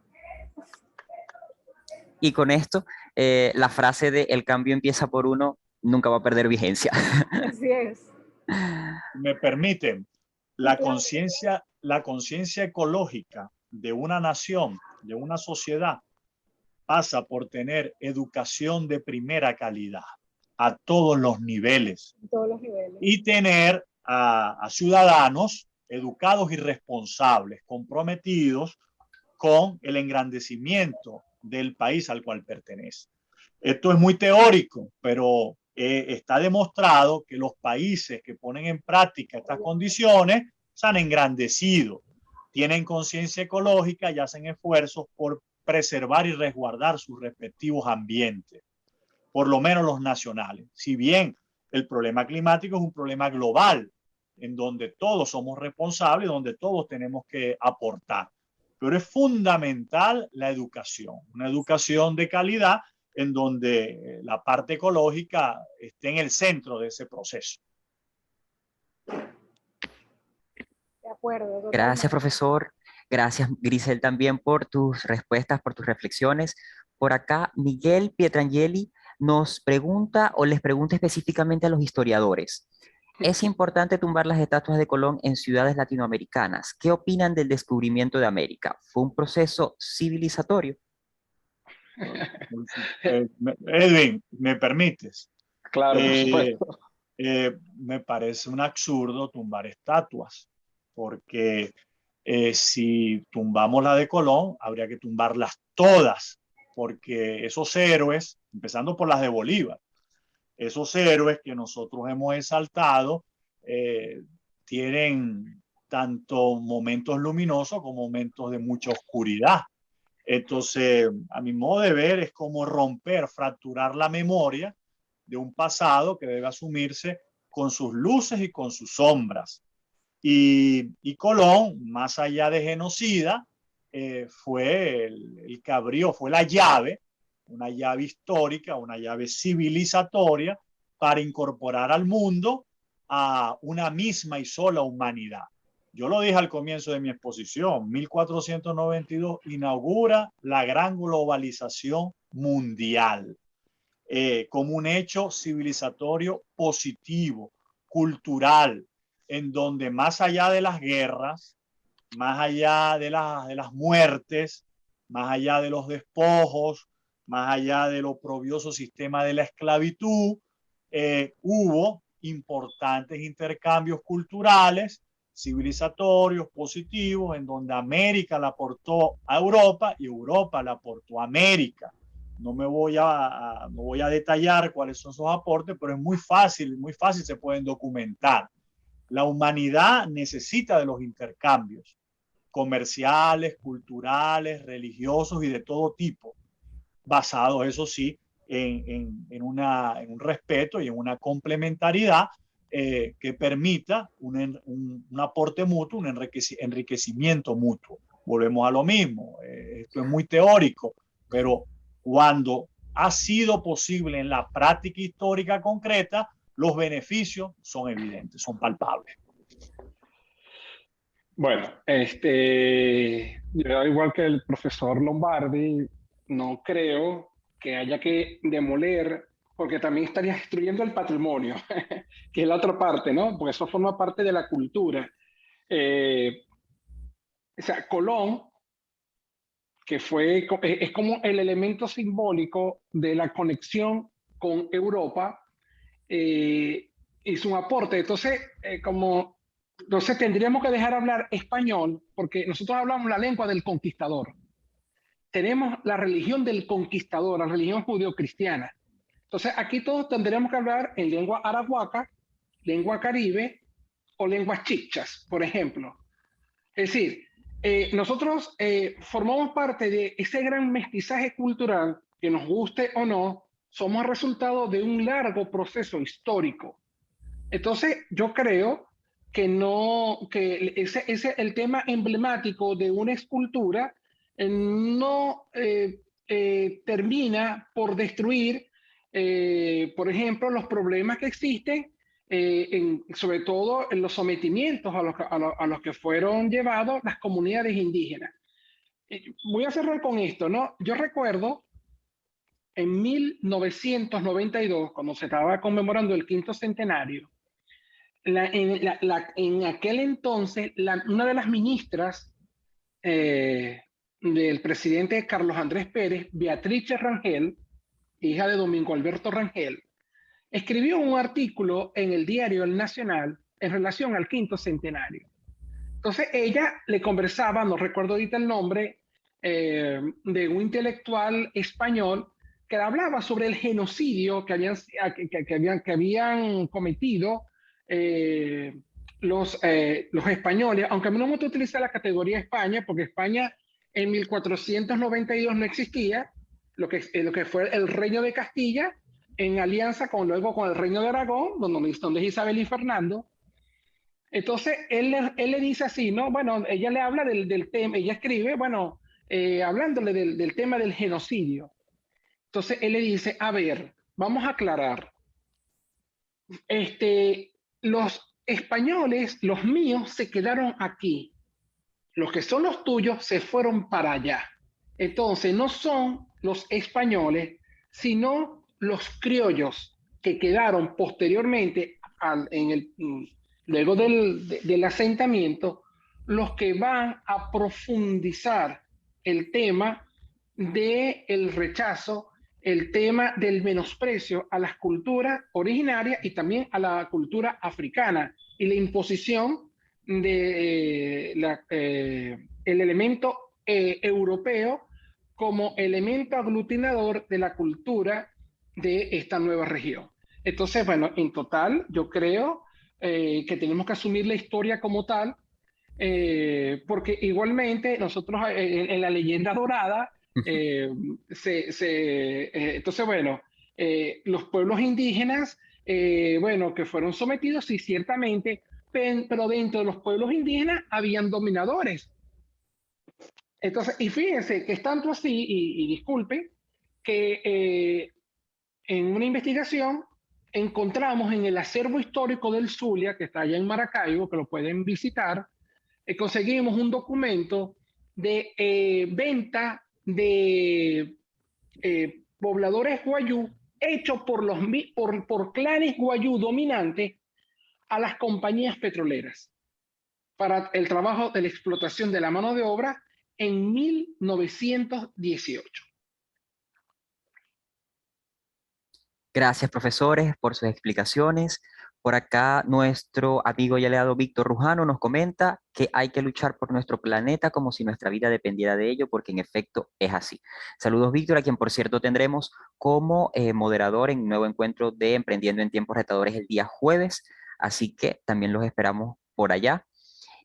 Nuestra amiga o amigo de apellido Bustos nos pregunta, en este caso a Grisel, ¿cuáles serían las primeras actividades que podemos realizar en pro del lago y en pro del ambiente, que incluya movimiento de masas para que se note un cambio en ellos? Bueno, hay que hacer movimiento, alianza de las organizaciones civiles que están trabajando por el ambiente. Es importante las alianzas entre organizaciones como La Papelera Tiene Hambre, El Zulia Recicla, Sotalia, Azul Ambientalista. O sea, todos los que hacen vida y hacen acciones en particulares en el territorio del Zulia tienen que aliarse para hacer grandes cambios, para hacer llamados, para hacer protestas,